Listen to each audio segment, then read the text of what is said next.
Selamat datang di X Undercover. Channel ini merupakan perbincangan antara Dr. Jaya dan Pak Franky yang bertujuan untuk edukasi serta menceritakan pengalaman Dr. Jaya sebagai ahli forensik dan patologi. Sekedar informasi terkait jadwal tayang X Undercover yang akan tayang setiap hari Senin, Rabu, dan Jumat.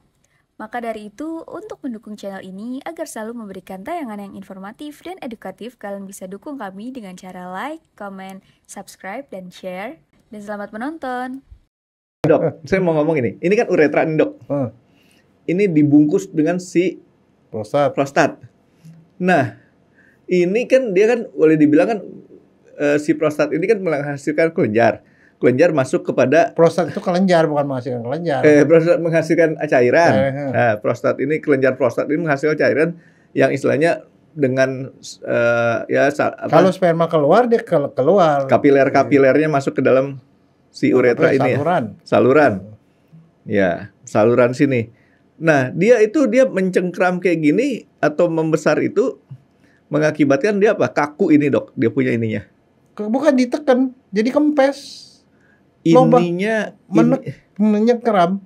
Jadi akhirnya salurannya si kelenjar ini mencengkram ini lebih keras lagi. Iya, sehingga akhirnya memang salurannya jadi sempit, itu sebabnya jadi nggak bisa kencing. Selamat siang, saya dapat bisikan dari admin katanya saya disuruh menyapa yang nonton.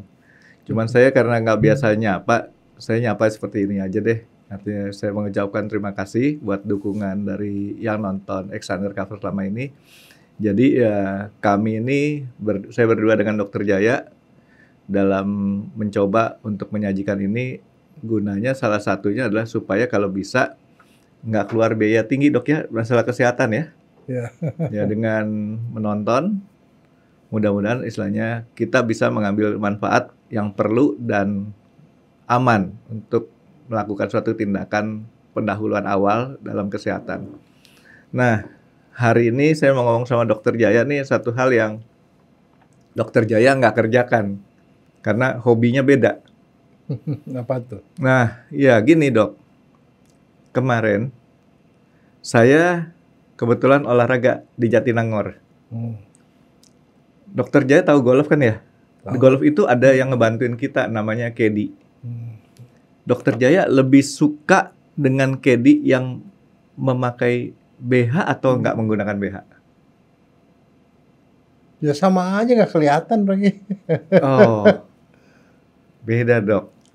Kalau saya jangan berkonotasi negatif dulu nih, karena saya nggak pernah genit-genitan gitu kan. Yang nggak pakai BH itu caddy-nya tuh lebih piawai terhadap kita pemain dan lebih pinter untuk mengerti dia punya kontur green terutama ya. Nyari bolanya juga. Kalau kita kadang-kadang tuh kalau mukul tuh suka ngaco kan, bukan ngaco artinya pada saat kita mukul tuh tidak ke arah yang kita pengen, melenceng sedikit. Tapi kalau kita beda 1 derajat saja tuh karena pukulan saya cukup lumayan jauh, ya lumayan bisa jauh bedanya. Nah yang caddy nggak pakai BH, dokter tahu kenapa saya bilang lebih piawai? Kenapa? Karena dia laki-laki dok. Oh, ya kan caddy yang nggak pakai BH itu adalah caddy laki-laki. Karena kan jadi aneh kalau laki-laki pakai BH. Nah, ya kemarin main di Jatinangor hari Senin kemarin ini. Terima kasih nih buat caddy saya, seorang caddy dari Amerika dok. Karena dia mempunyai namanya Asep Uncle. Ya, berumur 53 tahun. Kemarin saya ngobrol sama dia 53 tahun. Jadi dia caddy laki-laki, panggilannya Asep Uncle. Jadi kemarin saya dibantu sama beliau itu tuh. Main, jadi ya karena sudah lama nggak main di sana ya hasilnya kurang bagus ya bikin pagar. Banyak buginya, keluarnya cuma beberapa lah. Nah, yang saya mau ngomong sama Dokter Jaya karena kebetulan saya ngobrol sama si Asep Uncle ini, bukan Uncle Asep tapi Asep Uncle katanya tuh. Adalah usia dia yang sudah 53 tahun, Dok. 53 tahun untuk seorang laki-laki kan ada satu penyakit yang cukup banyak lelaki derita dok ya, dan malu ngomongnya. Biasanya orang tuh yang malu tuh penyakit kelamin ya dok ya. Penyakit kelamin malu diomongin. Tetapi ini penyakit bukan penyakit kelamin dan kebanyakan kemungkinan juga ada untuk setiap laki-laki yang di atas 50 tahun. Di atas berapa tahun nih, Dok? Yang 50 tahun. Yang namanya prostat. Ya. Prostat atau prostat nih, Dok? Prostat. Oh, prostat. Bukannya prostat ya. Nah, jadi mungkin ada bagusnya nih, Dok. Bantuin kita nih, Dok, untuk supaya terutama kedi-kedi yang nggak pakai BH dan sudah usianya lanjut-lanjut 50-an tahun dan mereka punya kinerja baik ataupun orang-orang yang bekerja ya. Kebetulan saya senangnya di X Undercover ini pemirsa kita nih, Dok, orang-orang yang istilahnya orang lapangan kebanyakan. Jadi orang lapangan itu mungkin sambil dia nonton sambil juga dia memperhatikan dirinya sendiri tanpa perlu ini. Prostat itu sebenarnya nama dari siapa tuh, Dok? Ini kadang-kadang orang juga suka salah-salah ngomong. Dia bilang, wah saya sekarang punya prostat. Gitu. Lah semua orang punya prostat. Semua orang laki-laki punya prostat. Oh, sama. Dari sejak bayi juga ada. Sama juga kayak kita bilang, saya punya mah. Ya. Gitu, Dok ya? Iya. Punya lever. Punya hati. Jadi prostat itu dari kecil bayi sudah ada nih, Dok ya? Sudah ada. Dia itu adalah satu kelenjar, Franky. Kelenjar yang adanya tuh di kan kita saluran kencing kita nih ya, sistem kencing kita punya 2 ginjal di kanan kiri di punggung belah pinggang kanan kiri. Nah dari situ ada saluran ke kandung kencing kita di tengah, pas di depan kemaluan itu, di belakang kemaluan itu. Ini buat yang lelaki kan, Dok ya? Ada kantong kencing kan? Nah itu ginjal tuh masuk ke situ. Jadi dari ginjal tuh ada saluran ke situ namanya ureter. Dari ginjal ke kantong kencing. Ginjal ke kandung kemih. Iya, kandung kemih. Itu ada 2, jadi kanan kiri masuk kandung kemih. Jadi ada 2 saluran. Nah, kandung kemih itu fungsinya sebagai reservoir, Dok. Ya, penampung. Jadi darah itu, darah itu kan mungkin ada racun segala macam. Disaring yang nggak penting itu dibuang lewat ginjal. Yang bagusnya itu dibalikin ke darah, yang nggak bagusnya itu dibuang di kencing. Nah lewat saluran 2 itu namanya ureter. Nah ureter jadi lama-lama ditampung lah di kandung kencing itu. Nah dari kandung kencing kalau dia udah penuh, kita rasanya mau pipis kan? Iya. Mau pipis, kita kencing keluar ke luar. Kalau laki-laki itu penis. Nah dari saluran dari kantong kemih itu sampai ke penis sampai keluar itu namanya uretra.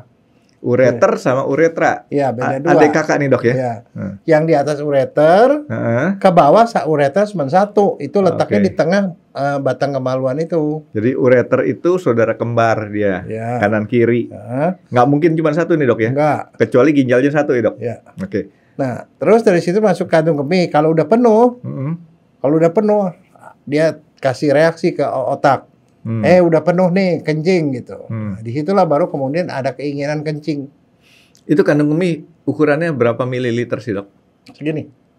Gedenya segini. Kalau penuh segini. Jadi kalau kita kira-kira 500 cc sampai 1 liter. Botol aqua ini, minuman sebesar botol seperti ini bisa penuh nih, Dok ya? Penuh. Ini kan 200 kira-kira. Ini 650, Dok. Oh, yang botol. Kalau ya kira-kira segede gini lah. Isi volumenya, Dok ya. Ya. Tapi maksimal kalau diregang dia itu kan ototnya tuh saling tumpang tindih. Dia bisa membesar itu sampai 1 liter. 2 kali lipat. Ya, bisa sampai 1 liter. Nah, itu kadang-kadang kalau orang sampai dia kepenuhan tuh, kepegang di perut bawah tuh kepegang tuh ada bulat massa gitu loh.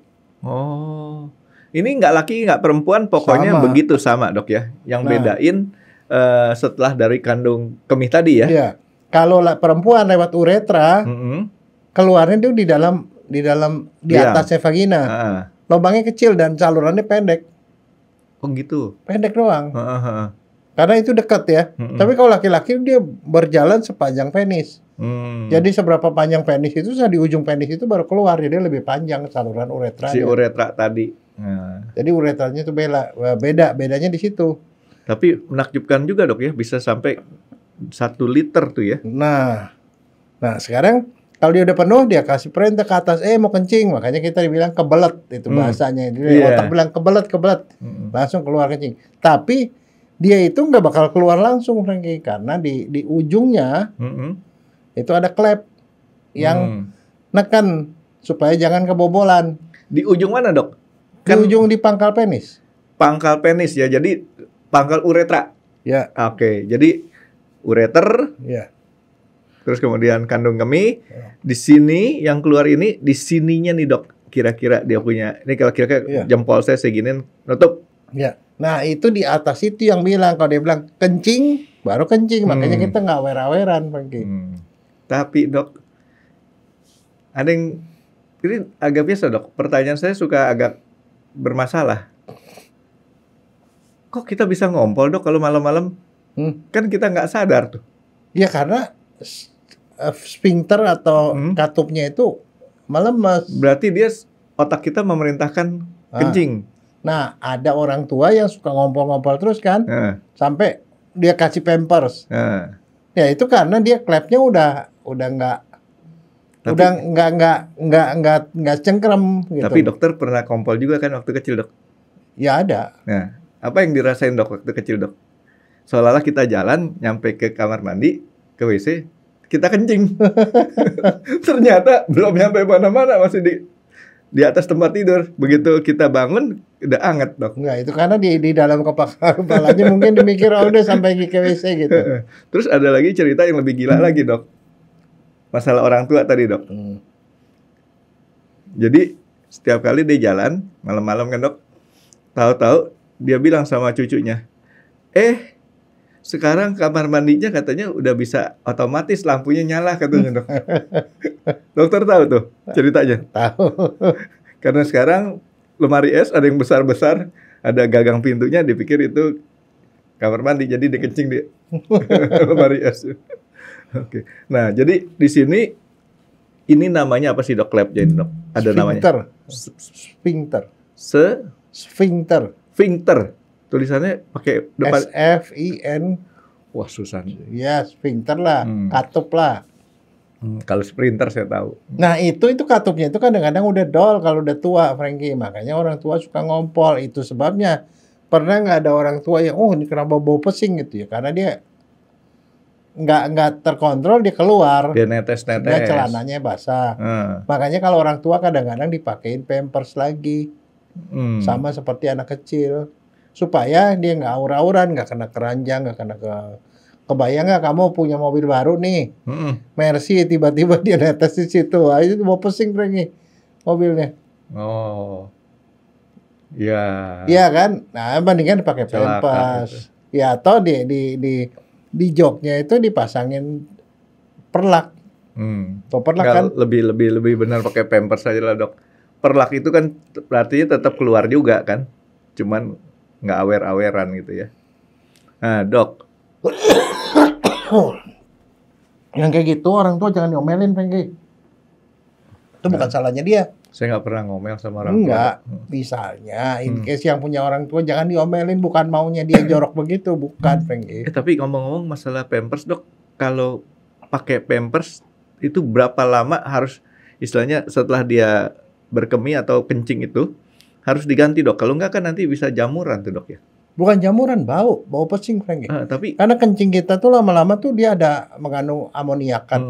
Amoniaknya itu makin lama makin banyak. Itu nanti dia berubah jadi amoniak banyak dan itu bau. Oke, jadi orang tua itu dokter tadi mau ngomong jangan diomelin karena bukan maunya dia. Iya. Karena faktor alam nih, Dok. Tapi pernah tahu nggak, Frankie, bahwa yang seperti kayak begituan tuh sebenarnya bisa dilatih. Ada latihannya. Bisa dilatih. Latihannya di mana, Dok? Pernah dengar nggak ada senam Kegel? Pernah dengar nggak? Senam Kegel pernah dengar, tapi itu biasanya emak-emak punya cerita tuh, Dok. Laki-laki juga. Beneran tuh? Lah iya. Laki-laki kalau senam Kegel itu dipakai buat supaya mempertahankan supaya dia punya ereksi itu lebih lama, Frankie. Rajin amat sih. Lo enggak, saya kasih tahu aja nanti coba Google deh. Senam Kegel dipakai buat gitu perempuan juga. Biasanya yang kayak gitu tuh urusan kalau saya ngedengar itu emak-emak sama emak satu. Ayo kita latihan senam Kegel gitu kan. Saya pikir apa nih? Pikir cuma buat Enggak, perempuan itu doang. di situ di daerah panggul bawah itu ada otot. Ototnya itu bentuknya angka 8 lagi. Angka 8. Di anus, Hah? ke depan ke vagina. Hah. Kalau laki-laki di anus ya di sekitar penis itu gitu. Jadi angka 8 gitu. Itu ototnya itu. Kalau diserang kegel itu kita tahan. Sekarang ini ya, kamu kencing. Terus kamu bisa stopin dia nggak? Bisa. Nah itu dia, itu senam kegel. Kamu stopin. Dilatih gitu selama beberapa detik. Oh. Nanti diulang lagi. Itulah senam kegel. Bisa dilakukan sembari tidur, sembari duduk, sembari baring. Nah itu melatih otot itu supaya otot itu kuat pencengkeramnya. Dan itu akan banyak sekali efek bagusnya, Frankie. Oh. Nah kalau Jadi perempuan, nggak perlu pakai instruktur tuh dok ya? oh enggak, kalau kayak senam kegel itu kalau perempuan tuh katanya bisa mengembalikan supaya otot itunya cengkeramannya lebih bagus. Makanya saya bilang itu kan perempuan, mak tuh yang. Ya laki-laki juga untuk bisa ngatur supaya kencing keluar dan nggak keluar, Oh. memperkuat otot itu. Nah itu biasanya kalau saya pokoknya kalau lagi mau kencing, udah cari rest area. Ya kan, Ya, tapi kadang-kadang kan kamu jangan bilang rest area. Kalau misal rest areanya masih jauh, kan bisa ditahan juga. Nah itu sebenarnya kalau orang yang senam kegel itu dia bisa nahan lagi. Saya sebenarnya lebih senang lewatin Pantura sih ya. Zaman dulu tuh Pantura setiap berapa kilometer ada pom bensin. Jadi patokannya kalau itu pom bensin minggir. Tapi ya sekarang jalan tol Jakarta Surabaya itu kadang-kadang jauh, rest areanya jauh, Frankie, terpaksa harus ditahan. Kadang-kadang ditahan random itu. tuh. Kadang-kadang ditahan orang nggak kuat juga, Frankie. Terpaksa harus minggir juga ke bahu jalan. Nah. Buka pintu depan, buka pintu belakang, tengah-tengah kencing dok. Nah. Iya itu. Jadi itu sebenarnya itu memang alamiah. Nah sekarang masalahnya gini, kembali ke prostat, Frankie. Kalau laki-laki antara pangkal uretra itu sampai ke ujung penis, di pangkalnya itu ada kelenjar yang melingkari dia. Kelenjar. Nah, kelenjarnya itu namanya prostat. Gedenya sih apa? Gedenya kira-kira segede gini lah, kira-kira antara 3x3. Dia pas melingkari gitu. Tapi nggak kotak ya dok ya? Nggak. Ya diameter 3 cm lah ya. Ya kayak kacang itu. Ini saluran dia dilingkapin begitu. Oh. Di sekitarnya. Di sekelilingnya dia di pangkal. Jadi si ini terus di sini ditutup sama si prostat tadi, iya, kelenjar. Di bagian luar. Bagian luarnya ya. Nah, itu dia, itu prostat. Prostat itu fungsinya apa? Nah, gini, kalau laki-laki itu kan penis itu bukan cuma buat kencing, tapi buat ngeluarin sperma juga. Nah, kita punya biji. Biji ya, buah sakar. Ada saluran masuk ke situ, ke pangkal situ. Terus ada 2 kelenjar. Satu namanya vesica seminalis, 2 kelenjar kecil, dan satunya prostat. Nah itu tuh untuk ngasih cairan supaya sperma yang ada itu bisa punya tempat berenang. Sperma itu ibarat ikan. Ikan itu perlu tempat berenang kan? Iya. Nah yang ngeluarin cairan berenangnya itu adalah vesica seminalis, namanya kelenjar vesica seminalis sama prostat. 2 tuh. Kasih air supaya sperma yang disemprot situ ada tempat buat berenang. Oh. Jadi waktu keluar. Nah sekarang kalau laki-laki pasti tahu. Kalau dia misalnya ngelihat cewek yang cakep, terangsang, kadang-kadang keluar cairan, encer. Nah itu cairan prostat, Frankie. Oh, cairan. Nggak ada spermanya, cuma terangsang doang. Tapi kalau dia berhubungan, ejakulasi, nah yang disemprot itu adalah sperma. Plus cairan tadi. Terus cairan itu adalah tempat spermanya itu bisa berenang. Nah kalau misalnya kalau perhatiin ya, kalau orang ejakulasi, ada cairan, terus ada yang kental tuh seperti kayak ingus rea kental itu. Nah yang rea kental itu adalah sperma. Cairannya itu cairan prostat dan cairan vesika tadi. Itu yang ngatur otak tuh ya? Otak. Otomatis keluar cairan dulu, baru spermanya masuk situ. Nah, dia berenang lah di situ. Nah, otak nggak tergantung IQ berapa nih dok ya? Oh tetap enggak. bisa ya? Itu otomatis. Itu tanpa disadari, Frankie. Oh. Jadi. Nah, jadi memang prostat tuh fungsinya itu. Dan dia tidak akan keluar cairan prostat kecuali kalau dia terangsang secara seksual. Jadi dokter Jaya bilang sejak kecil juga bayi juga udah ada. Ada. Karena memang fungsinya ya mungkin saat bayi belum dibutuhkan, tapi dia nanti pada saat dia Dibutuhkan, akil balik dok ya, ya. itu mulai berfungsi dah dok ya. Ya. Nah, sebenarnya jadi masalah si prostat ini kadang-kadang karena satu dan lain hal, lama-lama kan dia udah sering bekerja lama-lama dia jadi bengkak, Frankie. Bengkak dan tahu ini kan mencengkeram uretra. Lama-lama dicengkeram habis. Jadi kencing nggak bisa keluar lagi. Nakal juga ya. Hah? Si prostatnya Ya, kamu olahraga lama-lama otot kamu kan jadi gede. ya. Sama juga di situ jadi membesar, kemudian neken salurannya jadi mampet. Jadi dari kandung kencing kemih nggak bisa keluar kencing. Nah itu dia dok. Nah itu yang disebut penyakit prostat, pembesaran prostat. Tapi tadi dokter kan ngasih tahu ada kita melatih dengan Kegel. Mm-mm. Kegel fungsinya kan kira-kira mirip sama si prostat untuk mencengkram juga. Itu nggak akan istilahnya. Enggak, itu kan cuma sementara. Itu ada sesuatu otot-otot yang sementara yang dia akan terbuka sendiri. Kalau dia udah penuh di atasnya dia akan bilang dari atas bilang buka.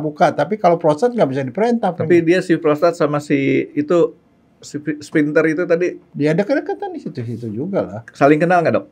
Ya mungkin. Biasanya kalau saling kenal bahaya kan dia bisa kolaborasi. Wis.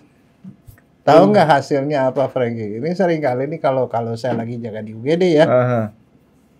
Pasien datang digotong sama keluarga, digotong pakai kursi roda, Frankie. Menjerit-jerit. Nah, dokter salah. Kalau orang digotong pakai tanduk, dok. Kalau pakai kursi roda didorong, dok. Oh iya, didorong ya, menjerit. Atau ditanduk. Menjerit-jerit, wah sakit. Terus tahu nggak apa? Begitu diperiksa sama dokternya, di perutnya tuh ada tumor di bawah. Di bawah pusar tuh ada tumor gede. Kembung. Oh. Wah, ini udah 3 hari nggak kencing katanya. Nggak kencing 3 hari? Bisa tuh. Nah itu makanya habis itu kesakitan. Nah tahu nggak, Frankie? Kesengsaraan seorang, tiap orang itu. Kalau ada yang di dalam nggak bisa keluar, Frankie. Percaya nggak kamu? Ya, amit-amit sih, dok. Kamu nggak bisa berak. Pernah nggak ngerasain nggak bisa berak setengah mati? Amit-amit, dok. Nggak, itu yang di dalam nggak bisa keluar. Nanti saya tanya yang pernah aja, dok. jangan. Kalau laki-laki salah satu masalahnya kalau udah tua kayak gitu. Karena prostat membesar, saluran pangkal uretranya dicengkram sama dia nggak bisa keluar. Kencing ada di dalam. Dia nyesek, Frankie, sesak napas dan mau kencing tapi nggak bisa kencing. Padahal barangnya cuma 3 sentian tuh, dok ya, kelilingnya ya. Ya. Dan itu otot. Bukan kelenjar. Kelenjar itu apa sih, dok?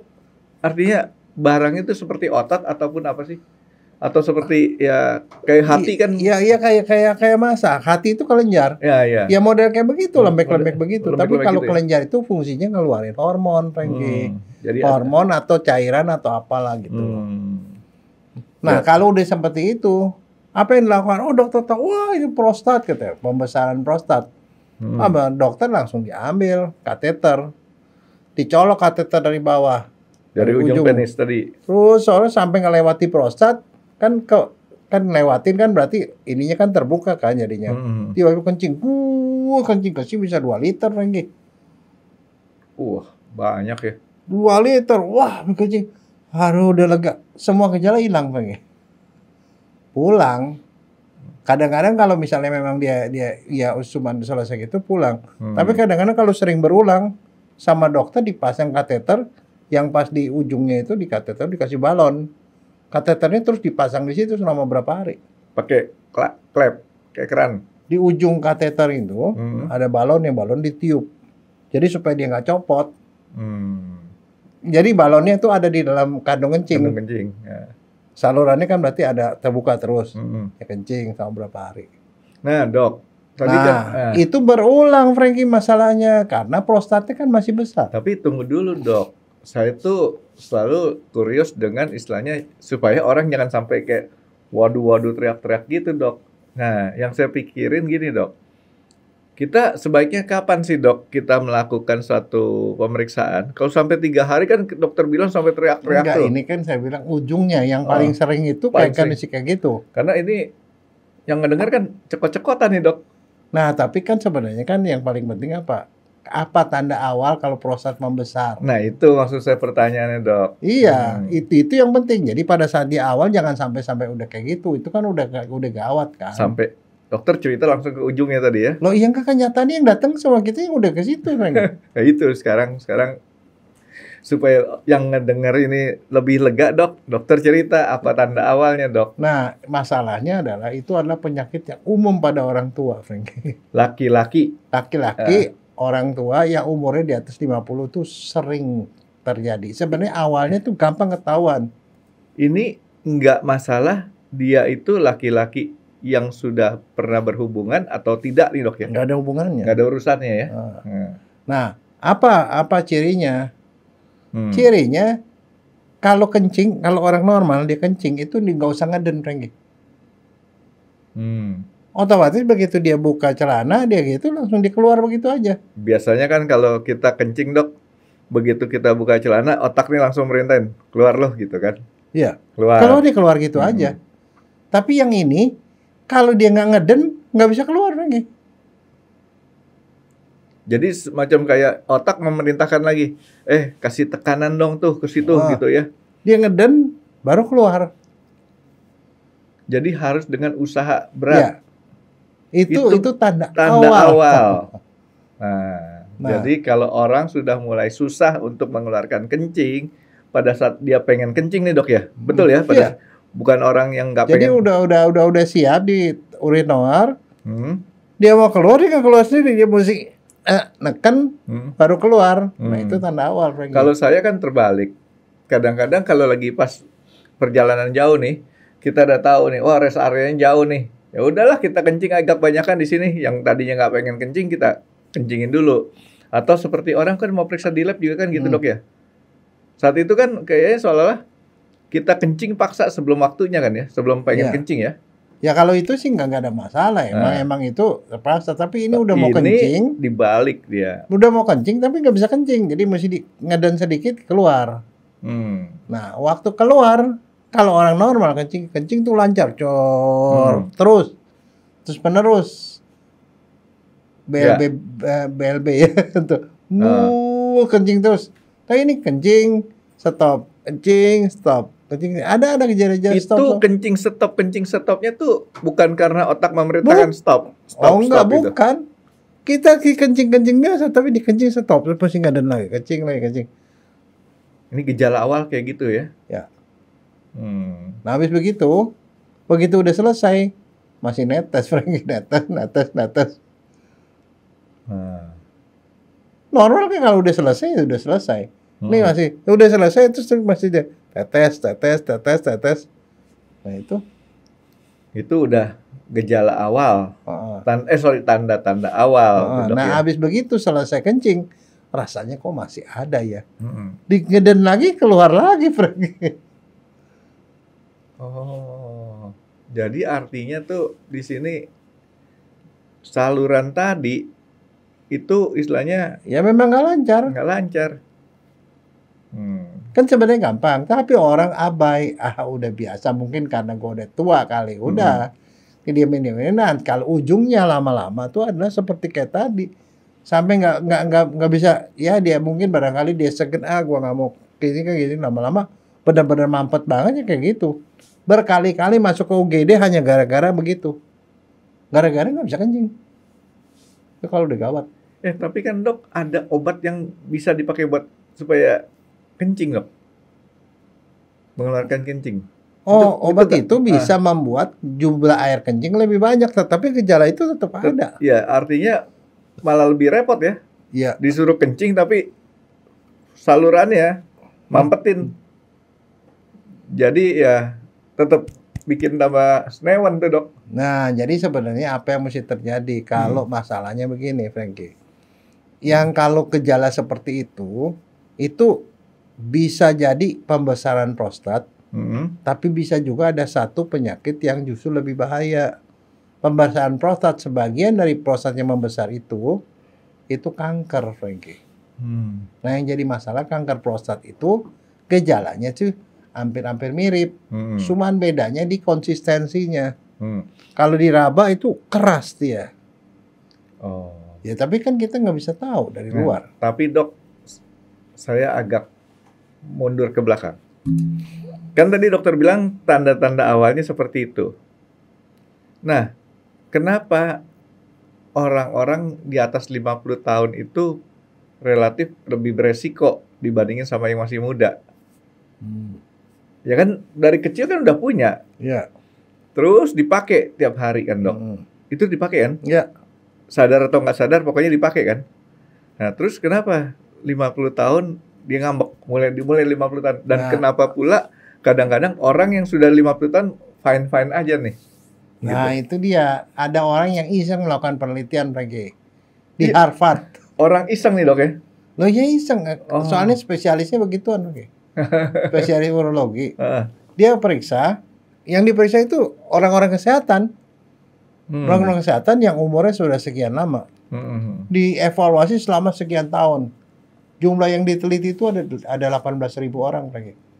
18.000 Oh, diambil sampelnya. dia carilah apa yang menyebabkan yang satu tuh bisa kena penyempitan gitu. Yang penyempitan tadi ada yang juga enggak. Nah ini menarik buat saya dok. Ternyata hubungannya adalah Frankie. Ya berapa kali dia melakukan hubungan situ berhubungan dengan itu Frankie. Dengan pasangan. Ya. Beneran nih dok. Betul. Nah lo. Nah tahu nggak? Yang berhubungan 1 bulan 21 kali. Jadi artinya hampir tiap hari. Hampir tiap hari kan, 30 hari 21 kali. Iya. Dibandingin sama yang cuman hubungannya antara 4 sampai 7 kali sebulan. Jadi 4 sampai 7 kali kan seminggu sekali dong. Ternyata orang yang hubungannya lebih sering itu kemungkinan pembesaran prostatnya lebih sedikit. Oh, ini serius nih dok. Lah, serius. Artinya bukannya data ini dan statement ini hasil penelitian nih dok. 18.000 orang. 18.000 orang. Nah lo. Ya artinya sebenarnya kita masuk di akal. Kelenjar itu fungsinya apa sih? Kelenjar? Fungsinya menghasilkan cairan prostat. Cairan tuh yang dipakai tuh untuk sperma berenang. Kalau dia sering berhubungan, sering ejakulasi. Ya tersalurkan kan kecingnya itu cairan prostatnya. Nah lo. Kalau dia nggak berhubungan kan ngumpul di situ. Oh. Lama-lama jadi bengkak lah. Dia nggak keluar lagi. Saya lagi berpikir nih dok. Kan gini dok, ya kayak saya supir akap. Supir akap kan, ya tapi kalau saya mah, kan dokter tahu saya supir akap tapi yang nyewa saya kan istri sama anak satu. Gitu kan. Jadi selalu berangkat bareng. Sekarang nih dok, orang-orang, dokter tahu kan kalau di negara-negara Eropa, itu kan ada supir-supir truk atau supir-supir tour travel tuh dok, yang sekali dia bawa rombongan, 3 bulan lagi baru ketemu istrinya lagi tuh dok. Ini resiko orang-orang ini cukup besar nih dok ya? Iya, tapi jangan salah. Makanya orang-orang yang keluar kota itu rasanya juga walaupun nggak ada istri juga tetap aja keluar, Frankie. Oh, ada. Udah tahu kan cerita-ceritanya yang begituan? Ada. Punya istri sepanjang jalan. Sepanjang jalan dok. Waduh. Sepanjang jalur Pantura tuh ada tempat mampir, Frankie. Jadi tapi ini bukan buat pembenaran kan dok? Bukan, cuman logikanya aja. Tapi itu kan ya yang begituan kan nggak pernah dianjurkan kan sama kita. Itu satu. Kalau kita ngomong terhadap orang yang supir akap. Nah, problem lainnya adalah pelaut. Pelaut itu kan sekali dia berangkat, juar. 1 minggu baru ketemu pelabuhan. Ini tetap punya resiko. Artinya orang-orang yang hubungan seksualnya itu kemudian dalam tanda kutip agak jarang nih dok ya, itu beresiko ya terhadap pembengkakan yang tadi. Iya. Oh. Ya tapi kan nggak menjamin mau namanya pelaut itu kan nggak melakukan hubungan walaupun nggak ada istri di dalam kapal, Frankie.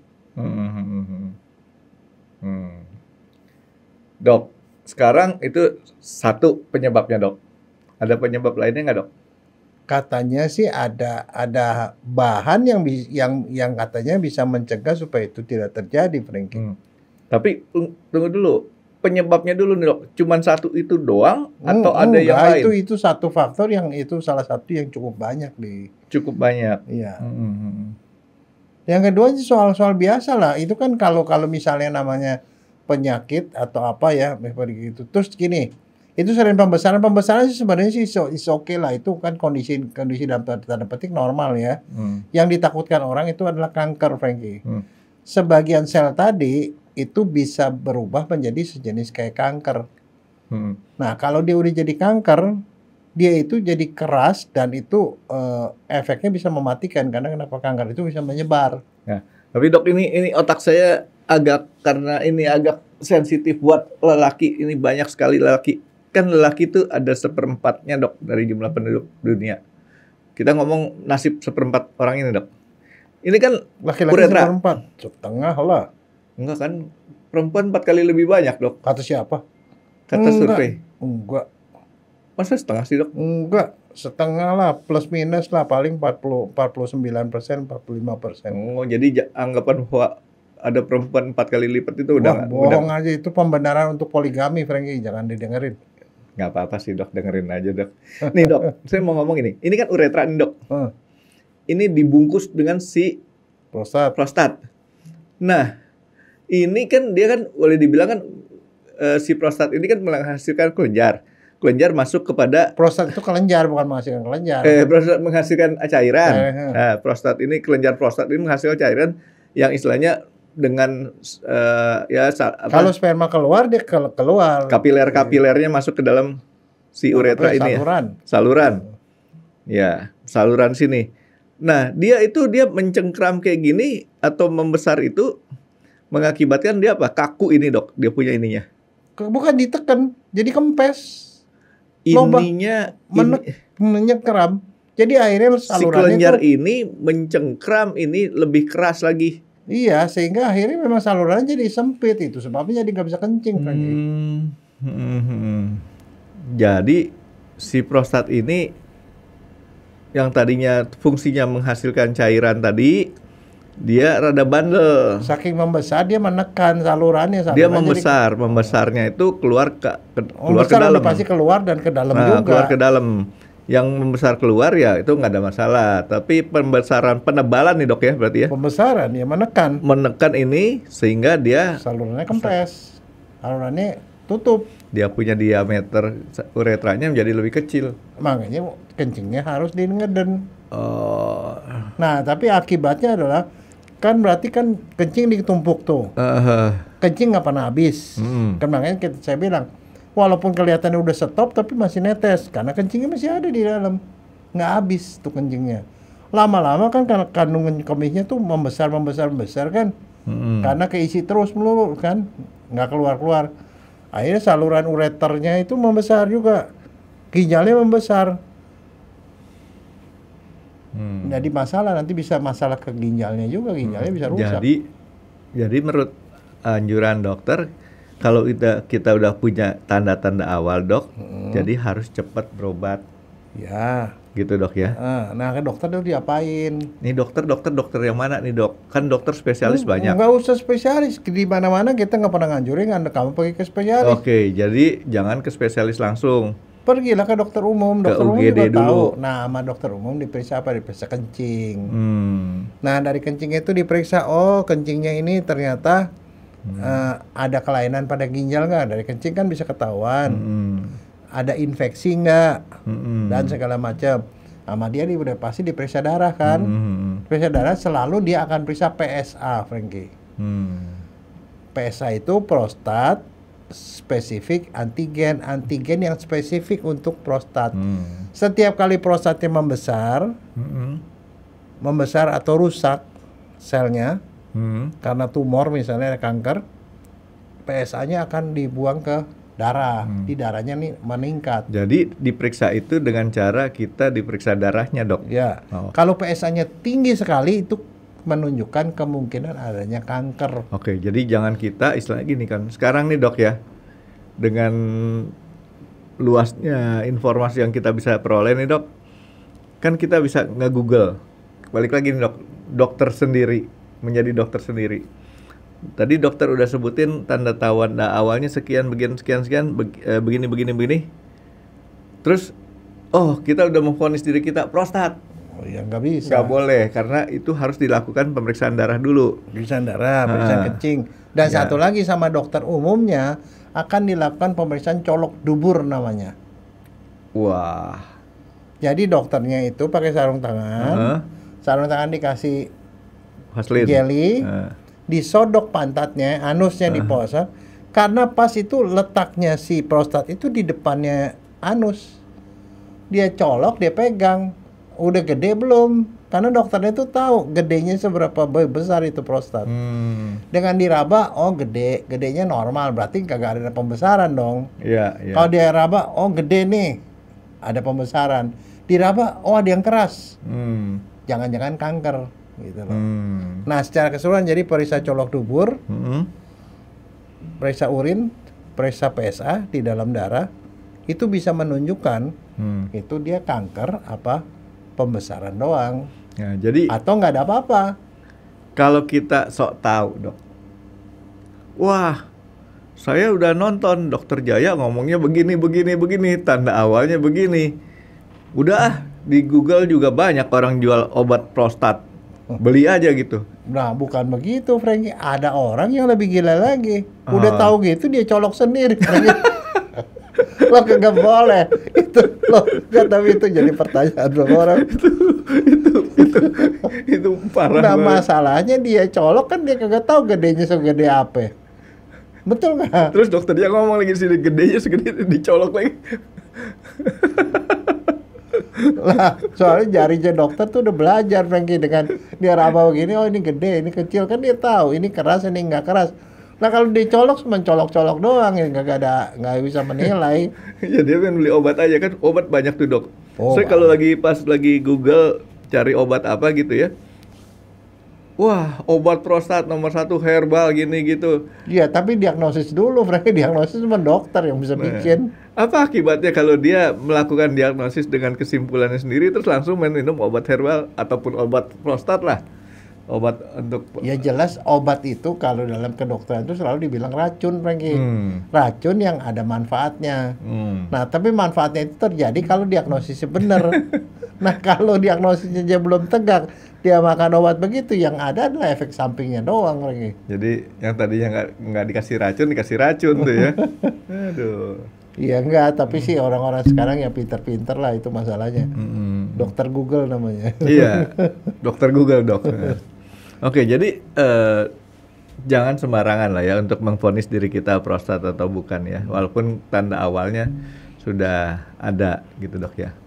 Nah, terus untuk si tadi nih dok, gejala tanda awal tadi itu dok, itu akan berlangsung berapa lama? Loh itu makin lama makin berat masalahnya, makin bertambah usia makin berat lagi. Kalau udah pembesaran makin lama makin besar. Nah kalau ujungnya udah besar banget dan udah mampet banget, yang kejadian tadi yang saya bilang tadi, datang ke UGD berkali-kali, bolak-balik karena nggak bisa kencing. Nah kalau udah begitu kan takutnya bukan apa, karena sering-sering terbendung begitu, ureternya jadi membesar, ginjalnya membesar, bisa jadi batu ginjal, bisa infeksi, dan macam-macam, bisa rusak ginjalnya malah. Racunnya nggak kebuang-buang gitu dok ya? Iya, dan ginjalnya rusak, Frankie. Nah, pertanyaan yang saya coba untuk siapa tahu dok bisa membuat lega orang. Dia punya tanda awal, susah kencing, gini. Terus kemudian dia menjalankan hubungan lebih banyak, bisa sembuh nggak tuh? Nggak pernah ada orang yang bikin itu kayak begitu. Itu mah kan udah perilaku selama sekian puluh tahun, Frankie. Kalau maunya 50 tahun, kan dia berhubungan mungkin 20 tahun, udah 30 tahun, masa mau diobatin dalam waktu sekejap? Nggak bisa lah. Jadi ya udah, kalau kayak udah sampai ke situ, udah taruhnya itu urusan dokter lah. Jadi itu kalau udah, misalkan sudah sampai seperti itu, jangan ngarepin mujizat terlalu banyak gitu itu ya. yang kamu ngomong gitu, itu kan preventif. Preventif kan, yang berhubungan lebih banyak tuh preventif untuk mencegah itu. Kalau udah kejadiannya, bukannya itu namanya pengobatan, kuratif. ya. Kan itu dua hal yang beda lah.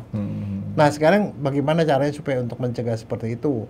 Itu antara lain nih lagi ya, yang banyak orang yang itu sih ada penelitian itu yang itu ya makanan atau apa yang bisa mencegah orang itu mengalami masalah pada prostat. Apa? Solusinya sesuatu yang kamu suka lagi. Tidur. Oh, makanan. Makanan. Ya, makanan saya banyak yang saya suka, Dok. Tomat. Bakmi. Tomat. Tomat ya. Oh. Tomat itu adalah salah satu tumbuhan itu yang sangat bagus untuk prostat. Ini tomat banyak banget nih, Dok. Segala macam jenis tomat. Segala macam jenis tomat. Itu dia mengandung antioksidan yang namanya lycopene. Itu mencegah prostat lagi. Saya tomat tuh orang lain pada nggak suka, tapi saya suka banget. Tomat mentah aja bisa saya makan. Nah gini, masalahnya gini. Tomat itu kalau dia dimasak, direbus, itu lebih bagus daripada tomat segar lagi. Iya. Ya, itu makanya kalau kamu pergi ke restoran, ke hotel, kan kalau makan pagi itu, Iya. ada tomat yang dipotong separuh tuh yang udah rada belenyek gitu, Iya. direbus. Itu paling bagus. Kalau kita bikin sop, kan sop tuh tomat masukin, Iya, itu belenyek bagus. juga, bagus juga, Dok. Bagus. Kalau misalnya sotomi kan dipotong-potong segar, Aha. itu kurang begitu bagus dibandingin yang di sop. Berarti yang saya makan mentah-mentah itu kurang bagus juga, Dok ya? Kurang bagus. Karena kenapa? Kalau dia dalam kondisi direbus itu, dia dia itu lebih gampang diserap. Oh. Penyerapan jauh lebih bagus. Jadi yang masuk ke badan kita lebih banyak. Tapi kan ada satu cerita juga bahwa tomat kan mengandung vitamin C.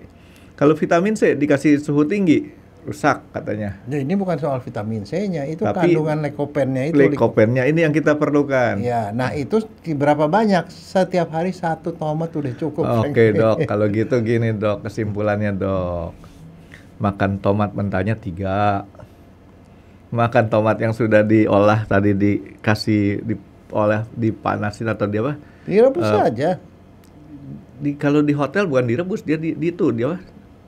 Ya. Semacam kayak dibakar gitu ya, lupa Ya. tuh. Terus di atasnya dikasih hijau apa ya? Enak tuh. Jadi itu satu. Jadi itu artinya vitamin C-nya dapat, lycopennya dapat, Dok. Modalnya cuma tomat. Sekilo berapa, Dok, sekarang, Dok? Nah, saya bukan pedagang, sorry. Kayaknya nggak sampai 100.000. Kalau saya sekilo. ngomong ketahuan profesi saya, Bro. Oh, nggak apa-apa, Dok. Itu kan sampingan. Ya, saya sih senang artinya. Dan tomat tuh sekarang ada tomat cherry yang segede-gede gini tuh anak saya suka tuh. Tapi kalau saya lebih suka tomat yang gede karena makannya lebih berasa. Kalau tomat cherry itu dimakannya gitu kurang soal tomat itu kurang manis. Ya. Saya tuh punya pengalaman yang bagus, Frankie. Apa, Dok? Waktu saya ke Jepang, kan saya tinggal di guest house. Di guest house itu tinggal berbagai macam bangsa tuh, segala macam bangsa. Ada salah satu teman saya tuh dari Nigeria, Frankie. Dia setiap hari belanja ke pasar. Yang dia beli apa? Saus tomat, 1 botol. Saus nih ya? Saus tomat. Tomato kecap. Ya. So, dia beli kol segini. Udah dia bilang, "Today I will cook very special daging ayam." Nah, Ayam dia masukin, dia goreng, dia gongseng udah masak, udah matang. Kol 1 biji itu dipotong penuh tuh kualinya. Taruh kecap. Itu tomat. Itu makanan istimewanya dia. Besok dia bilang, "Hari ini makanan istimewa gue apa? Ikan." Dia masak itu, dia kasih kol, dikasih tomato kecap.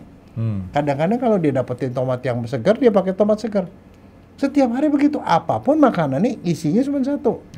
Kol, saus tomat sama itu. Dia belajar sama chef yang salah tuh, Dok. Terus setiap hari saya begitu. Apa istimewanya dalam hati saya kecuali gitu? Saya bilang gini, kamu emang suka banget begituan? Bukan begitu. Di negara gue itu 2 produk itu ada produk yang paling banyak di pertanian. Kol sama sama tomat. Jadi semua makanan pakai gitu. Rasanya sama semua, Frankie. Jelas lah, Dok. Loh, tapi itu buat saya menarik. Tapi sampai kali tawarin ini makanan istimewa saya nggak mau, Frankie. Liatin aja deh caranya. Tapi dokter tahu kan tomat itu singkatan dari apa, Dok? Apaan? Tobat yang kumat. gitu. Jadi modalnya sebenarnya sederhana. Kalau saya dengerin Dokter Jaya cerita di situ, kalau kita istilahnya di suatu tempat yang istilahnya rada susah untuk punya bersama dengan pasangan kita, ya udah banyakin makan tomat aja kan dok. Ya, nah makanya kan saya juga nggak tahu ya, tapi barangkali kalau yang mau melakukan penelitian, boleh lakukan penelitian di Jawa Barat, Frankie. Di Jawa Barat tuh orang sedang banget sama tomat kan. Iya. Dia mau bikin sotomi apa semua tuh tomat. Itu buat ini dok, menggantikan rasa asam sebenarnya dok. Kan tomat itu kan kalau kita rebus atau dibikin sayur sop tuh ada rasa asamnya sedikit. Di sotomi juga begitu. Ada keluar rasa asamnya gitu. Dan Jadi semua sekarang kalau ada salad apa sih pasti ada tomat. Paling kurang tomat cherry yang kecil-kecil itu. ya itu Tapi itu masalahnya orang nggak pernah dimakan itunya, Frankie. Sering kali nggak dimakan kan. rugi amat. Lah, Enak. enggak, coba aja kamu liatin orang makan salad berapa banyak sih ya, makanya dikasih tomat cherry-nya itu paling 2 atau 3 biji. Karena kebanyakan nggak dimakan, Frankie. Gitu sayang Nah, banget. coba kalau kamu bisa pagi-pagi makanan di hotel, yang ada tomat itu berapa orang yang makan tomat itu? Nggak banyak, Frankie. Padahal Dibandingin itu penting kentang, untuk dibandingin kentang likopen loh. ya. Iya. Nah itu sama. Tomat sama kentang itu di hotel tuh kebanyakan dibikinnya sama di apa sih itu di semacam kayak dibakar ya, dipanggang ya tuh dok ya. Ya kan Dipanggang. sebelahan itu kan tomat sama itu kan. Iya. Tapi orang ngambilnya kentangnya, Frankie, tomatnya jarang yang ngambil. Ya sih kalau sampai dibakar gitu saya nggak gitu suka karena istilahnya modelnya tampangnya rada jadi bonyok kayak gitu kan. Iya, tapi ya itu kan jadi pertanyaan kenapa mereka seneng yang kayak begituan dibandingin sama yang segar. Kalau di Jawa Barat tuh makan yang segar, Iya, betul iya. nggak? Sebagai lalap kan? Lalap ya itu.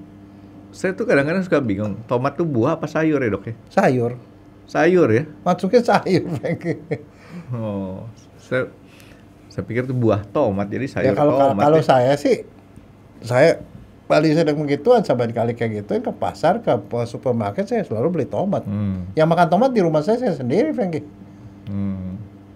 Loh, keluarga yang lain nggak suka makan Ya tomat? enggak, ya ini mereka makan yang lain. Kalau saya sih sedang makan tomat. Ya itu soal kebiasaan, kesenangan lah. Nah, Frankie. tomat itu menghasilkan likopen itu dari apanya sih dok? Ada penelitiannya nggak dok? Contoh, Enggak. contoh gini, kan tomat apakah dari dia punya sayur tomatnya sendiri yang dimakan itu menghasilkan tomat atau itu kemudian kandungan cairannya sehingga kalau dia ditaruh di sayur sop larut itu sama aja kita makan tomatnya, buahnya Dia atau di sayur buahnya tomatnya. itu ya prosesnya itu ada dari bahan-bahan dari dalam tanah diserap, gen-gennya dia itu mengubah itu menjadi likopen. Oh, Jadi gitu. memang tumbuhan itu memang menghasilkan itu. Tumbuhannya dok ya. Oh, Nah, satu lagi di Jepang juga itu kejadian pembesaran prostat dan kanker prostat itu tidak setinggi di tempat lain, Bang. Kenapa kira-kira? di Jepang namanya beda kali dok. Bukan, karena mereka konsumsi itu teh hijaunya itu gede sekali, pergi. Teh hijau itu salah satu yang menghambat kanker juga, menghambat pembesaran prostat, Frankie. Oke, nah ini mulai rada lega nih dok, yang dengerin dokter cerita. Kalau tadi kan orang stres dulu dok, gila Mek, langsung dia ngukur umur berapa sekarang? Dan satu, Frankie, jangan lupa ya, yang namanya kanker prostat itu kanker nomor 2 pada laki-laki, Frankie. Setelah kanker paru. Kalau di perempuan itu yang pertama kan payudara, yang kedua itu cervix. Kalau di laki-laki yang pertama paru, yang kedua itu prostat. Antar prostat dan kanker paru itu ya dulu-duluan deh. Tergantung populasinya banyak ngerokok apa enggak. Kalau banyak ngerokok, ya paru-paru yang paling banyak. Tapi prostat tetap tinggi. Nah, masalahnya dua kanker ini termasuk kanker yang sulit. Kenapa? Biasanya nggak ada gejala, Frankie. Si kanker prostat maupun kanker paru ini. Iya, jadi kanker prostat kadang-kadang gejalanya orang bilang, aduh saya kencing udah mulai susah mau singkat dan gini. Alah biasa orang tua bilang begitu. Tapi kan gini dok, ini pernah saya alamin. Kita pengen kencing banget ditahan karena gitu rest area masih jauh. begitu udah nyampe rest areanya, begitu kita mau kencing jadi susah.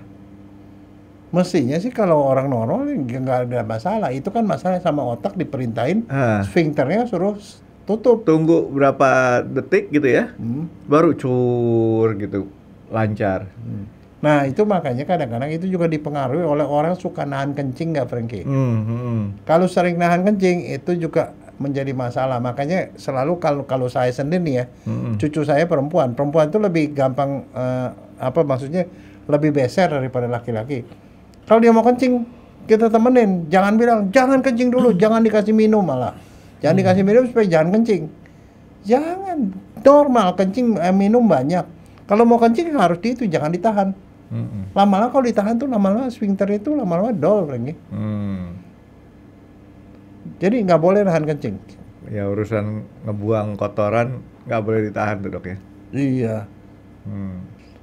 Ya itu dia, jadi artinya yang kayak tadi yang saya gejala itu bukan termasuk gejala yang susah kencing berarti dok ya, cuman karena kelamaan nunggu waktu untuk kencing. Ya udah capek. Jadi mesti di reset dulu, kencing gitu ya, baru cur gitu ya. Nah itu supaya supaya itunya bagus, refleksnya bagus. Nah itu senam Kegel, Frankie. Nah tapi ada satu yang menarik, Frankie. Saya punya teman. Tahu nggak? Ini dokter nih, Frankie. Suka pergi lain-lain kayak kamu lah, supir akap kalau keluar kota jauh-jauh. Ada satu barang yang selalu dia tidak lupa, Frankie, di dalam mobilnya. Pampers. Bukan, kalau Pampers mah biasa aja tuh. Cowok nih, yang dia bawa apa? Handscoon. Apa tuh dok, handscoon? Sarung tangan dokter. Sarung tangan dokter. Ya bukan karena dia mau praktek dokter, Frankie. Saya tanya, dok, ngapain dok bawa begituan dok? Kan maksudnya kan sarung tangan dokter itu dipakai kalau mau periksa pasien, Frankie. Iya. Ngapain? Ada di depan dekat-dekat itu. Dia bilang, gua kencing manis katanya. Kenapa? Kenapa dok? Ya kencing manis kan suka beser. Banyak kencing kan? Salah satu gejalanya kan kencing manis, banyak lapar, banyak makan, banyak kencing.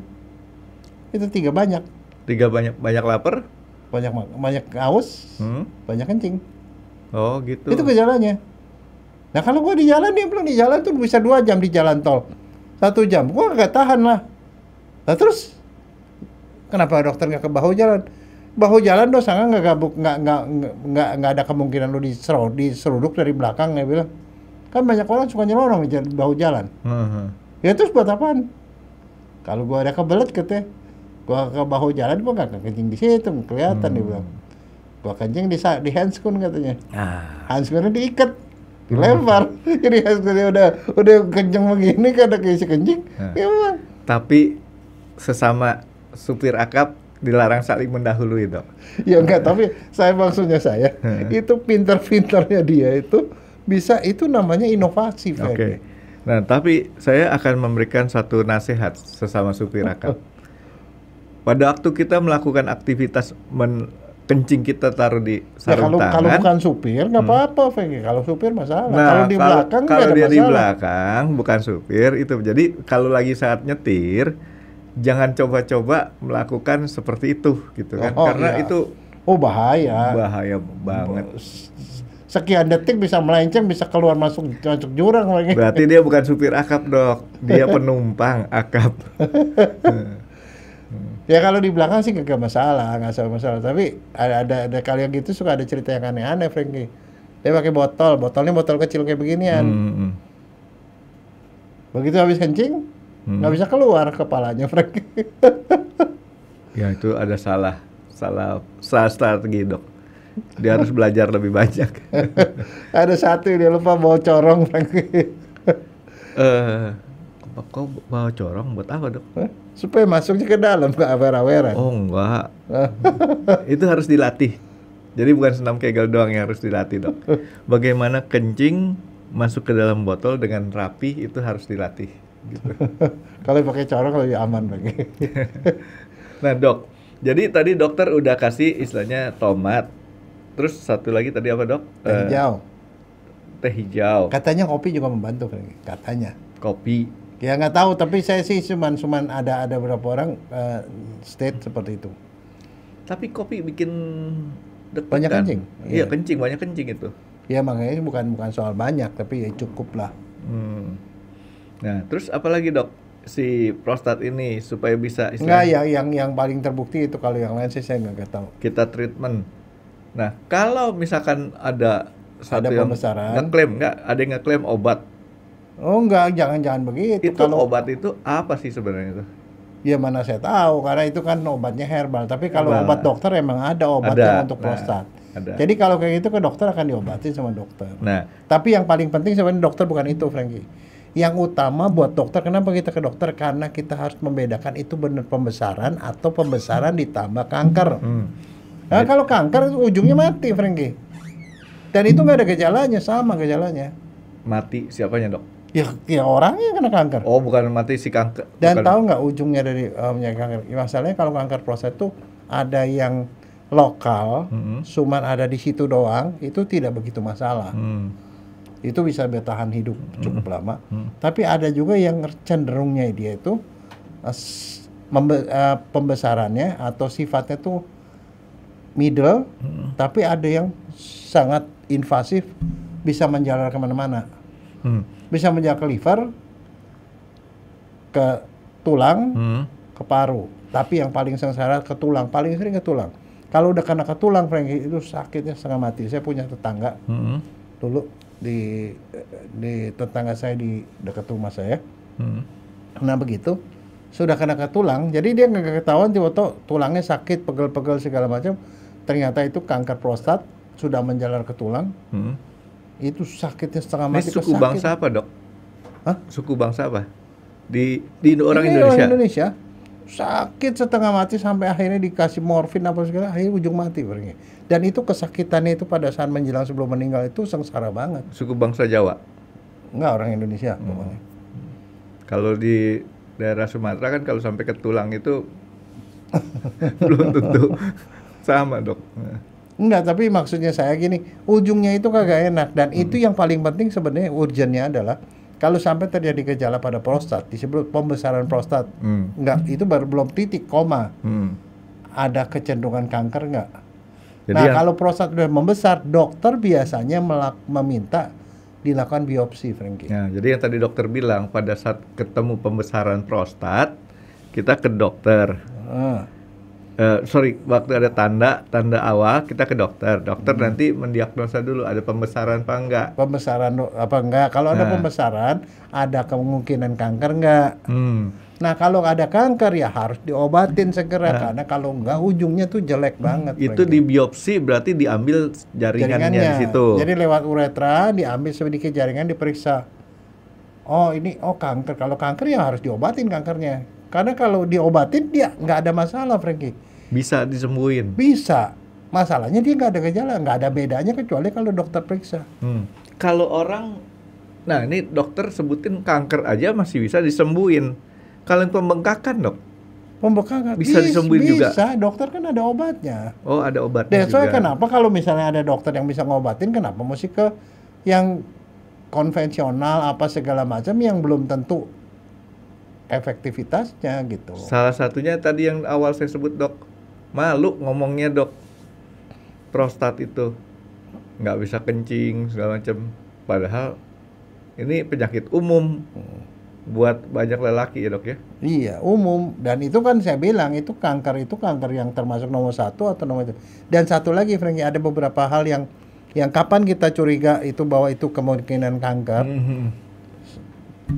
Ada beberapa faktor. Faktor pertama genetik, Frankie. Kalau ada keluarga kita, kakek, orang tua, bapak itu kena kanker prostat, kemungkinan itu ada pada anaknya. Oh. Kemungkinan besar, satu. Kedua, kalau dia adalah keturunan orang Afrika, Frankie. Ya, Kenapa sampai begitu dendamnya sama Afrika? genetik. Itu genetik. Di kalangan orang Afrika Amerika, ini penelitian yang paling banyak tuh di Amerika. Penelitian pada orang Amerika itu menyatakan orang Negro Afrika, Negro Amerika, Afro-Amerikan. Afro-Amerika, itu 60% lebih tinggi kankernya daripada di bangsa bule. Jadi ras negroid lebih tinggi daripada ras kaukosit. Iya. Itu. Kalau di Indonesia kita nggak tahu kita termasuk di mana karena Kita kan ras Mongolit nih, Dok. lah kalau kamu Jadi bilang lebih tengah-tengah lah ya. ya kita nggak tahu, tapi orang Afrika, orang-orang Irian, kamu bilang Mongoloid. Nah, Iya belum tentu. ditanya sih, That's Dok. why itu makanya kan kita tuh kan sebenarnya kan mereka maksudnya melanosoid ya. Hmm. Melanosoid. Ada yang bilang bahwa itu kemungkinan ada negro-negronya juga, saya nggak tahu. Iya. Tetapi itu adalah masalah genetik. Itu genetik ada pengaruhnya karena kenapa? Katanya konon kalau sampai jadi kanker itu ada DNA yang berubah, ada onkogen yang menyebabkan perubahan pada DNA, yang menyebabkan sel prostatnya itu berbiak secara lebih ini. Tapi sampai sekarang onkogen itu ada katanya, tetapi sudah diperiksa gitu-gitu, tetapi belum ada yang benar-benar strong bahwa itu memang betul-betul penyebabnya dia. Tapi onkogen itu juga ada. Jadi ada DNA yang diturunkan dari kakek ke bapak, bapak ke anak, ke cucu dan segala macam. Nah, jadi si ini ras-ras ini punya kecenderungan lebih tinggi. Ya, dan satu lagi, kalau dokter kalau gitu dia nanya, kakek kamu ada yang kena kanker prostat nggak? Bapak kamu kena kanker prostat nggak? Dia nggak ngaku tuh bapak sama kakeknya katanya, Dok. Lo enggak, kan ketahuan meninggalnya karena apa? Meninggalnya usia berapa? Meninggal karena apa? Kan ditanya gitu. Nah satu, terus udah gitu kalau keluarga perempuannya katanya konon ada hubungannya. Ini sih nggak belum pasti ya. Ada hubungannya kalau ada satu keluarga di kalangan keluarga dekat itu ada yang menderita kanker mami. Payudara. Ya laki-laki bisa kena kanker prostat katanya. Tapi itu nggak tahu. Tapi itu masih perlu penelitian lebih lanjut. Tapi itu adalah salah satu faktor. Nah, yang saya amatin dari tadi nih, Dok, kita ngobrol, saya lagi mikir gini, Dok. Tadi dokter udah memberikan suatu pencerahan yang cukup melegakan. Prostat pembengkakan ada obatnya, bisa diobatin. Si kanker prostat bisa diobatin, tapi nggak ngejamin nggak kambuh lagi kan, Dok? Gini, dia biasanya banyak yang akhirnya sembuh. Bahkan sama sekali kemudian gagal muncul lagi itu kasal dia itu datang dalam kondisi masih awal, Frankie. Yang susah disembuhkan adalah kalau dia sudah menjalar kemana-mana. Itu masalahnya. Nah terus diapain kalau seandainya dia masih lokal? Biasanya kalau begitu udah ketahuan, ini diraba sama dokter, ini keras nih. Diperiksa PSA-nya tinggi, berapa ribu begitu ya. PSA-nya tinggi sekali. Wah tinggi nih. Sama dokter dikasih obat. Nah, ada beberapa metode untuk ngancurin si kanker itu. Yang pertama, kalau misalnya memang dengan operasi, prostatnya itu dibuang semua, Franky. Kalau prostatnya dibuang, kankernya hilang dong. Ya, kan dia masih lokal. Cuman dia berarti nggak bisa menghasilkan keturunan lagi, Dok. Loh, apa hubungannya? Kan nggak ada yang ngebawa si sperma keluar. Kan ada vesika seminalis, masih nggak ada cairan. Masih ada ya? Ada. Cuman berkurang aja cairannya sedikit, Franky. Itu satu. Ya, jadi kankernya prostatnya dibuang. Yang kedua, dikasih panas. Dipanasin, Franky. Kankernya itu dipanasin, ditembak sama suhu panas.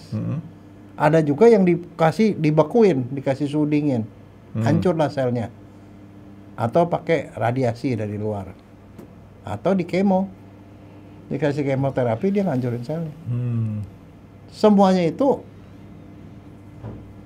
pemilihannya mau yang mana tergantung dari kondisinya, dia udah seberapa tua, badannya cukup kuat nggak, dan segala macam. Dan ada satu juga, si kanker ini numbuh karena hormon testosteron, karena hormon testosteron membuat dia jadi subur.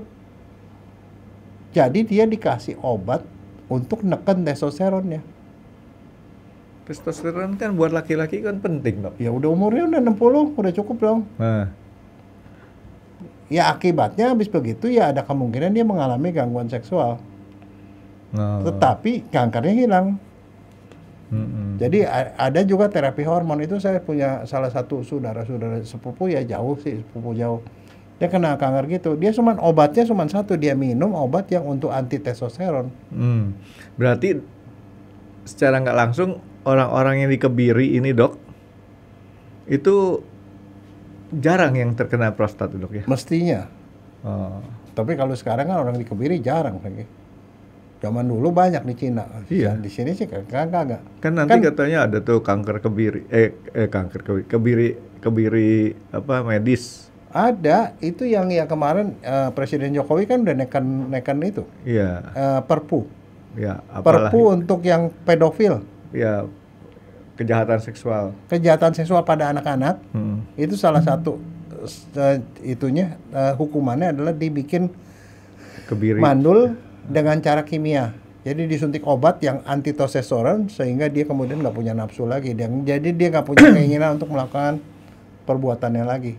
Jadi ada untungnya juga dia. Hah? Ada untungnya juga. Tapi sampai sekarang itu nggak pernah bisa dilaksanakan, Franky. Nggak pernah dilaksanakan. Kenapa? Dokternya nggak ada yang mau nyuntik. Dokternya tidak ada yang mau nyuntik karena dokter tidak mau dilibatkan dan tidak boleh dilibatkan dalam proses penghukuman. Itu udah peraturan internasional. Tidak boleh dilibatkan dari Jadi misalnya orang mau dihukum mati nih, yang lakukan dokter disuntik sama obat, itu nggak boleh, dokter nggak boleh ikut sama itu. Karena untuk mencegah supaya dokter tidak dimanfaatkan seperti waktu zaman Nazi dulu. Waktu zaman Nazi dulu banyak dokter yang melakukan percobaan-percobaan atau penghukuman pada orang Yahudi itu dengan menggunakan ilmu kedokteran. Tidak boleh, Franky. Dokter itu hanya melakukan sesuatu untuk kebaikan pasien. Kalau siapapun dia. Hukumnya tembak mati, ya orang lain yang melakukan, bukan dokter. Dokternya naruh nih tempat bakal ditembaknya, nggak boleh juga. Nggak boleh, dokter nggak. Jadi dokter cuma dilibatkan pada hukuman mati adalah setelah hukuman mati dilaksanakan, dokter periksa dia udah mati apa belum.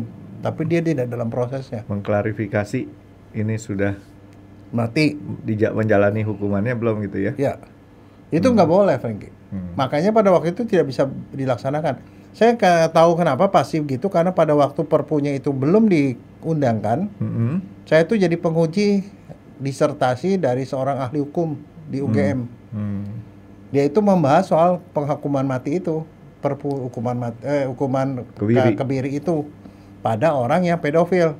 Boleh nggak secara kedokteran? Nggak bisa. Akhirnya pada waktu itu karena dokternya menolak, pada waktu itu mereka sempat berpikiran, gimana kalau yang melakukan suster? Tapi dokter yang menentukan dosisnya. Tidak boleh. Kenapa? Karena di dalam undang-undang di Indonesia, barang siapa membantu tindak pidana, dia sama dengan melakukan tindak pidana, hukumannya sama.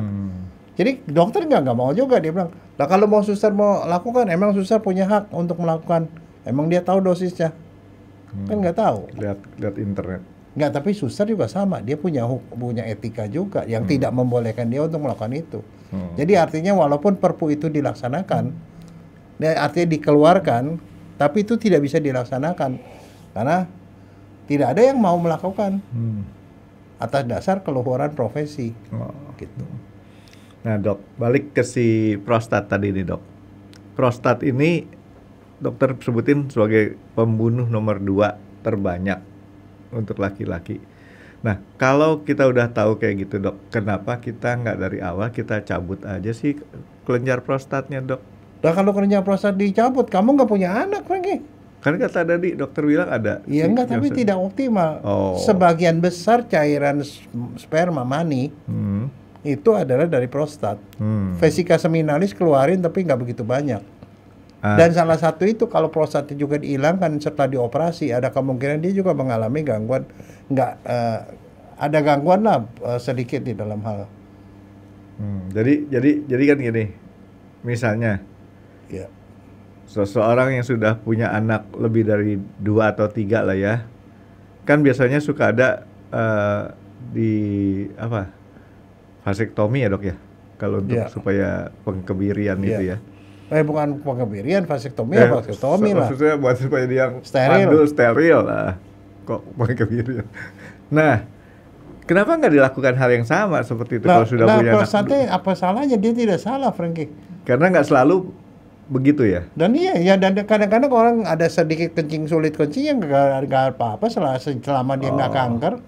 Selama sama sekali dia masih bisa kencing, dia masih oke kan. Artinya ini tidak mengenakan selalu harus terjadi orang sakit kelenjar prostat. Ya. Nah itu baru jelas dok. Jadi artinya kalau kita sok tahu kita udahlah daripada nanti kena sakit prostat gitu kan, kita buang aja. Ya kalau memang nantinya dapat kena penyakitnya dok ya, tapi kalau enggak kan rugi ya. Iya. Keluar Ya lagian duit. prostatnya kagak salah kok. Ya. Kan itu memang kadang-kadang ya memang alamiah aja lah begitu. Jadi kankernya tadi ada lokal, ada import. Ya yang gampang menyebar. Oh. Mahalan mana dok? Kanker lokal sama itunya. Biayanya maksud saya. Untuk Yang jelas kalau udah menyebar kemana-mana, wah udah susah lah. Kan kalau kena ke tulang sakit, kalau kena selain ke ke tulang otak, apalagi dok? ke paru, hati,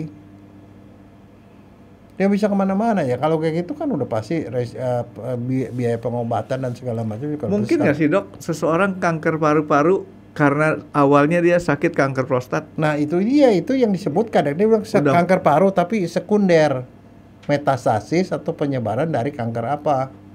Kadang-kadang dari liver menyebar ke paru. Dia bilang kanker paru, metastasis dari kanker hati. Primernya ada di mana? Nah, aslinya. Kalau seseorang sudah terkena penyakit prostat nih dok, kelenjarnya, harapan sembuhnya berapa banyak dok? Kalau pembesaran prostat itu sembuh 100%. 100%. Kalau kanker ya tergantung dia stadiumnya stadium apa dan termasuk jenisnya apa. That's why makanya di awal kalau kanker, kalau prostat, kalau dia kanker pun itu harus ditentukan ini dia tuh yang gampang menyebar apa enggak. Makanya dia harus dibiopsi. Dari biopsi lah baru ditentukan dia pengobatannya apa. Kalau seseorang kanker prostat dibiarkan, itu akan menyebabkan kematian atau hanya menderita saja? Kematian. Dan sebelum mati itu kadang-kadang menderita banget, Makanya kadang-kadang beberapa orang kalau dia, loh gua nggak ada apa-apa kok dibilang kanker gitu. Mereka kebanyakan yang reaksinya adalah deny. Kanker prostat itu kebanyakan ditemukan tidak sengaja, Frankie. Waktu dia check up, general check up ya, di atas 40 tahun kan general check up. Diperiksa PSA pasti. Kok PSA-nya 100? Kan PSA mestinya rendah. Di bawah 10 lah, di bawah 5, 4 gitu ya. 1, loh ini kok 100? Maka kalau itu kan aware, berarti di prostat ada sesuatu. Diperiksa lebih lanjut. Kalau ternyata memang iya ya, diobatin segera. Langsung. Tapi biasanya mereka deny yang pertama. Gue nggak mungkin, gue nggak ada keluarga gue kanker prostat. Gue nggak mungkin kanker prostat. Nah, kalau kanker kan orang bilang, wah gue pasti mati nih. Orang stres. Biasanya nggak percaya. Pergi ke dokter lain. Udah pasti gini-gini. Kadang-kadang dibilang, oh jangan-jangan udah menjalan tempat lain, diperiksa PET scan. Seluruh tubuhnya diperiksa. Jadi di mana ada kanker, kelihatan tuh berwarna kan. Oh ini udah sampai ke otak sampai gitu, berarti kankernya udah stadium lanjut. Nah yang gitu berarti udah susah. Tapi kalau masih lokal ya masih ada harapan. Artinya masih ada banyak terapi yang bisa dilakukan. Bisa prostatnya dibuang semuanya, bisa dikasih panas, dikasih dingin, bisa dikasih radiasi dari luar, bisa di kemo. Ada banyak terapi yang bisa, atau dikasih hormon tadi kan anti testosteron. Jadi ini kalau si perempuan kan kanker serviks nomor 2 juga nih dok. Laki-laki kanker prostat yang nomor 2-nya. Kalau si perempuan serviks itu pakai vaksin, yang laki-laki harus dioperasi diangkat gitu dok ya. Ya angkat tuh cuma salah satu. Saya bilang bisa diangkat, bisa dipanasin, bisa didinginin. Artinya bisa lebih banyak variasinya, bukan dengan vaksin ya. Enggak. Dia nggak bisa dicegah. Ya pencegahannya dari awal dari sejak muda. Lakukanlah kegiatan kehidupan yang lebih bagus. Dan likopen tadi ya. Ya. Likopen untuk. Dan satu, hindari yang namanya karsinogen.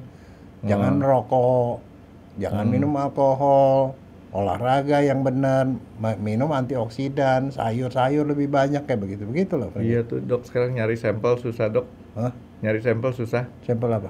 Nyari sampel yang orang ngerokok, orang minum minuman keras, tapi umurnya panjang gitu supaya bisa, kalau misalnya nanti itu kan tinggal dibawa ke rumah. Ini loh orang yang merokok, minuman keras tapi dia sehat gitu. Nah, kan. ini ceritanya begini Frankie, ada orang nih datang nih ke dokter nih, pensiunan nih. Kan pensiunan nih, kita ngomong nih orang pensiunan nih udah tua-tua kan. Ke dokter, "Dok, saya ini mau ini dok, mau umur panjang dok katanya. Apa yang mesti saya lakukan nih? Saya sekarang udah pensiun, udah nggak banyak aktivitas. Kata dokternya gini, kamu tuh, saya mau nanya dulu ya, kamu itu olahraga nggak? Olahraga dok. Saya bilang, terus kamu merokok nggak? Enggak. Minum alkohol? Enggak. Suka main cewek? Enggak. Semuanya enggak, Frankie. Terus kata dokternya gini, lah kalau itu semua enggak, buat apa kamu hidup panjang? Katanya. hidup ya sudah udah kagak ada, mau ngapain umur panjang kan? Iya. Makanya dok, itu ya mirip-mirip dengan cari sampel yang tadi dok. Kalau kita mau ngasih lihat sama orang rumah kan, oh ada pembenaran gitu kan, bahwa ini yang kayak gini aman gitu dok. Oke, nah dok, ini masalah si prostat ini masih banyak nggak sih dok yang dokter mau ceritain nih dok? Prostat sih enggak, yang untuk orang awam yang kayak seperti itulah. Karena kenapa saya bilang ini sebenarnya gejala awalnya itu gampang dikenali dan itu bisa diobati, jangan salah langkah. Artinya udah tahu kayak ke sana terus coba-coba, apalagi kalau saya bilang tadi periksa rektal sendiri, dicolok sendiri, kemudian dia mainin obat-obatan yang beli dari Tokopedia yang tidak jelas begitu. Saya bilang tidak jelas karena kenapa? Itu kan klaim-klaim cuma sepihak gitu belum tentu benar. Sedangkan di kedokteran tuh bisa diobati gitu loh, itu intinya. Artinya obat-obat yang dijual itu walaupun mungkin benar adanya, tapi tetap harus ada arahan dari orang yang ngerti pengobatan gitu dok ya. Nah kalau udah ngerti semua, dokter ngomong gini, ini bisa diobati gini-gini, kemudian dia mau memilih yang lain, ini silakan aja. Tapi kan diagnosisnya udah benar. Sebelum diagnosis tegak, jangan pernah makan obat yang aneh-aneh. Nah, karena kan ada juga yang iklanin sampai ke TV tuh dok, obat, ya kan, obat prostat. Tapi jangan kita mengobati diri kita sendiri sebelum diagnosanya benar gitu dok ya. Ya takutnya bukan apa, terlambat nanti begitu akhirnya di sana udah nyerah, baru ke dokter. Dan di dokter udah terlambat gitu loh, itu aja sih. Nah itu mulai menyerang tadi dokter bilang umur 50, tapi 50-an ke atas. 50-an ke atas. Jadi 50 tahunan tuh mestinya sudah periksa PSA, Frankie. Jadi gini, selalu usahakan periksa PSA kalau di atas 50 tahun. Apalagi kalau di keluarga ada riwayat keluarga yang juga penyakit itu. Gitu. Ya, oke. PSA. Dan satu lagi kalau memang doyan, usahakan minum makan tomat setiap hari. Saya nggak jualan tomat loh, tapi tomat itu bermanfaat dan kalau bisa yang direbus. Dokter nggak jualan tomat, tapi jangan-jangan punya kebun tomat lagi dok. Ya kalau maksudnya kalau punya bagi-bagi dok, gitu jangan dijual. Kan dokter nggak jualan. Oke dok, jadi kalau itu nanti ada yang mau diomongin lagi dok masalah prostat, tolong kasihanin dulu dok sama piaraan saya dok. Saya harus memberikan makan dulu piaraan saya dok. Terima kasih sudah menonton X Undercover. Jangan lupa like, comment, dan subscribe. Dan ditunggu ya video-video kami selanjutnya. Nah, buat kalian, jika ada pertanyaan untuk Dr. Jaya, boleh banget komen di bawah. See you guys!